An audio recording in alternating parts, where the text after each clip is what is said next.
is there like other business partners not in your industry that you partner with and share leads with that are not restricted by financial? Who are they? What kind of businesses are they? Some of them are just independent property and casualty brokers as well as just small business. Well, guys that are not regulated by the financial industry are regulated. What I would recommend you do is you partner with them. I do this with financial people, is you partner with them. You bring to them a lead generation strategies of social media. You agree to pay for it or fund it or help lead it. And you guys share the leads. Because he can put out there anything he wants. Yeah. I know we've got some people in the room and we didn't go through your normal introduction as far as the management of your LinkedIn groups. Could you do a little bit of LinkedIn, why it's so important, the way to set it up properly, and understand, I know Matt made the comment, it would affect, there's several people in the room it would affect if we didn't touch just a little bit on that one. Yep, LinkedIn has right now over 2 million groups, and you can join groups based off your interest and keywords. So networking groups, for example, I'll just go here, and if I'm on LinkedIn, this thing's a gold mine. You know you can own up to 20 groups on LinkedIn, and each group can have 20 subgroups. And you can grow those groups. You can just have a CSV file that you can load in there and invite up to 500 people into a niche group that you grow that just starts picking up steam. And then you can send a weekly email to that entire group on LinkedIn. So you know how many groups that we're growing right now? We're over 100 groups that we own, our company, and we're growing them based off a niche list. So we have, for instance, this is really important because when you can target your market and they will join a group based off of their interest and what it says about them, not what it says about you, right? Because these people are they are always want to join a cause. They always want to join a community. They're always wanting to join for so many reasons. I've got a hunting club I just started, and a hunting club. You know what I'm going to sell to them? Hunts. I'm going to sell to them survival gear. Okay. And I just started this one, and look how many members it has. These are people who said, I'm a hunter. 288 hunters, okay? Now, here's why that's important. Let me just stop here. Here's why that's important. Tim Abel is a big-time hunter out of Atlanta. I can send him a direct message, and it doesn't cost me a dime. But I can also do this. This weekly message is I can go back here, and I can send a weekly announcement, which is an email. It goes right to their email inbox, right to them. Every week I can do this one time. Now, some of these groups are much bigger than that. So like, take a look at this. These people just said, I'm interested in Twitter strategies for my business. So again, you can grow groups. Look how many people joined in the last short bit here. 23 people today so far. You know how many people I've invited today? 0. You know how many people I've invited in the last 6 months? 0. It's just picking up steam because people want to know about Twitter strategies. You have stuff that people want to know about, and you haven't identified it. And if you create groups on LinkedIn or even Facebook, think about this. This is real. I'm going to pull back for a second. Think about this. You know that you can, remember how I said you can borrow credibility? Have you thought about creating a Facebook page around making it a fan club around a personality or an idea or something? I did this with Donald Trump. I made a Donald Trump fan club page. I've got over like 6,000 fans on a Donald Trump fan club page. Okay. How about a Steve Jobs fan club page for everybody who's interested in IT? Right? How about a John Hancock fan club page, right? How many fan page? So you create it around a celebrity, you just share it a little bit, and it just takes off because you're borrowing credibility, and you're doing it correctly because it's a fan club, right? You're not doing it the wrong way. You can't just say this is the official fan club page or the official Donald Trump page, right? You got to label it correctly as it is, but it still takes off. So like this group's got 9,000 members. So these groups grow at rapid rates, right? So back up to the fan club page on Facebook, Donald Trump. Take a look at this. So remember I was telling you I can run ads? Look at this. So if I do an ad, let's see here. Oh, how to create a book guide. How to create. What are you doing? Has he joined this? Is Thomas joined this? So. So Donald's, the fan club is promoting these great little things. I don't know whose those are, right? So you can promote these resources, whatever it might be. But my point is, we're not taking advantage of social media like we could, right? And we're not leveraging this thing like we could. And these things are free. It's free.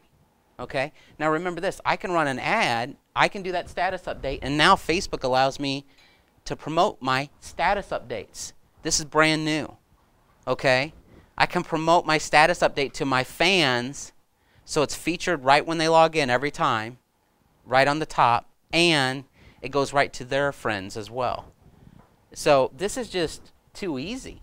You guys should be doing this. And you know, and so with LinkedIn, going back to LinkedIn. So if I go into LinkedIn, let me back up. So let's just say you're in a group. You join a group. Groups directory is probably not going to pull up right on my computer. It probably will on yours, but it'll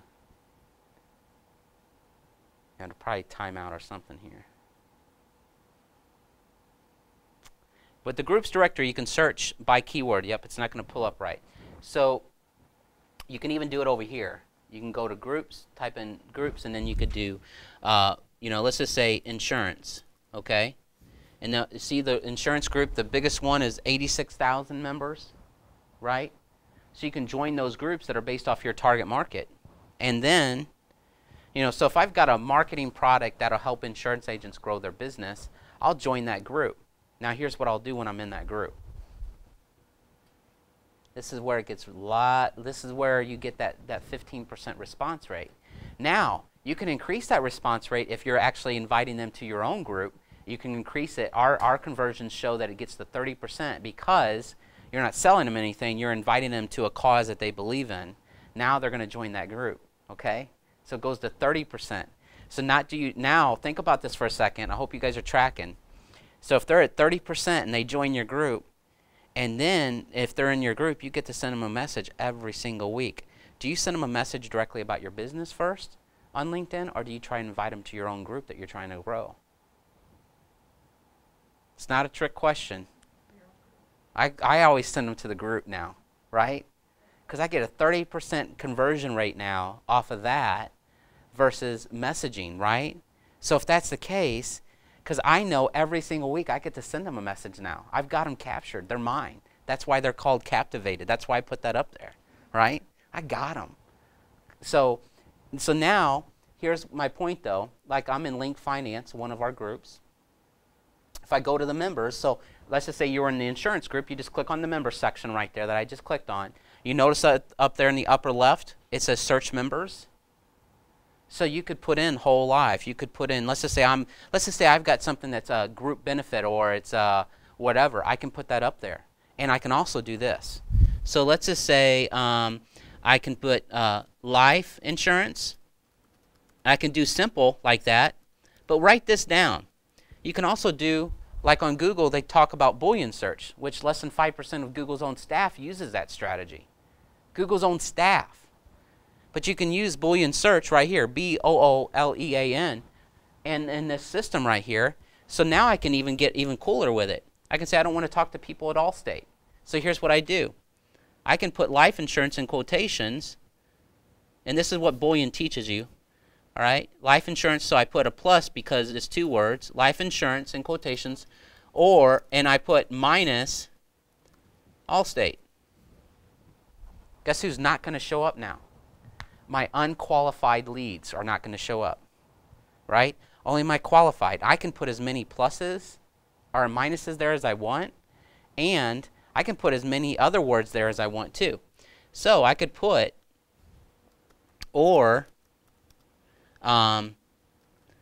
health as one of the qualifiers, and I can then search here and get in front of the people I want to talk to. Okay? So there's a little over 500. So I still can narrow it down. Now, why is this powerful? Again, I'm in my group. What do I get to do? Send them a direct message. Where does it go? Not only goes in their LinkedIn inbox, it goes right to their email. It goes right to your phone. You know, the thing you can't put down most of the time, right? So, yeah, I mean, you should be doing this. You should be on LinkedIn, you should be on Facebook, and you should be doing mobile marketing. Think of it like this. Write this number down, 1-647-725-2856. If you would like to learn how to do mobile marketing, you can text ITR. Or if you want to learn how to do a good webinar presentation, just text webinar to that number. Just text webinar to that number. And watch that little beautiful thing just interact with you, and you think it's me texting you back. It's not. And you know what it does? You know, different systems that are out there, you can now ask, what's your name? What's your email? You can ask any question you want with mobile marketing. There's different platforms. Think about this. You can ask any question that you want if you have people text a keyword, right? And they text it because why? They want a gift, a coupon, whatever it may be, a giveaway, a report. Then they text, and you can say, what's your name? Okay, what's your email? You know, how old are you? You can ask any data points that you want, and most technology now will allow you to pull that data, put it in your own CRM. Even some of the mobile technology will allow you, if you ask the name and email, the first two questions, it'll go right into what you call your email autoresponder system now. It'll go into like Aweber, Infusionsoft, MailChimp, Constant Contact, some of these things you might have heard of. And so now you got an email campaign and a text campaign at the same time. And when you're at a networking event, have you ever had someone say, I'm not going to give you my phone number? You say, hey, listen, I'd like to give you a free guide. Here's what I'd like to give. I'll give you a $5 gift card to Starbucks. Just text Starbucks to this number. Really? Yeah, just text it to this number. Now you got their phone number. You get their name and their email address, and they didn't even realize what you just did. And that happens a lot. So you can be at a regular networking event where someone doesn't want to give you your phone number. You say, listen, I want to give you a $5 coupon to whatever. Just text coupon to this number. Okay? Just my little gift. So I understand you don't want to give me your number. Okay? So there's ways that you can use mobile marketing that you just don't consider. So it's a huge opportunity. And think about it like this. Put it in your status updates. You put it in your LinkedIn messages, your Facebook messages, your Facebook wall, whatever it might be. And you're talking about a real digital strategy, and you're marketing to people right at their most, this is an unfair statement, but it's the truth, their most vulnerable spot, you know? And I mean, when you have this kind of information, you need to be fair with it, you know? Because when you understand, like I shared with you that copy formula, if you understand that and you use that, and you've got people in your list now, that copy formula works like clockwork. So, any other questions? Yep. Right. Let me just show you guys something else too while we're here. You guys see what I rank for, number 1 in the top searches? Over there? You see that? So you can actually optimize your profile on LinkedIn based off a keyword, and you can get found. So I think this is important because this is with most social platforms. You can optimize your profiles and be found based off of keywords. So if someone types in publishing on LinkedIn, I'll just show you this.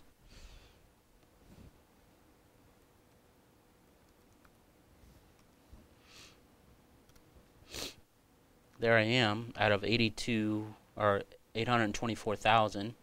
But let's just be clear. Let's go to keywords. Solely based off of keywords, meaning I refiltered it so there is no question that this is the result. Solely based off of keywords, I rank number 1 for publishing. So you can actually outrank your competition, on here. And this is simple. It's 2 words. You probably want to write these down. That's reverse engineering. And you want to reverse engineer your competition. You want to go to their LinkedIn profile. You want to go to their website. And here's what you want to do. If you're on a Mac, which I hope you are, hit Command F, okay? You see that? Command F. See what popped up in the upper right? Yep. And then Control F on a PC.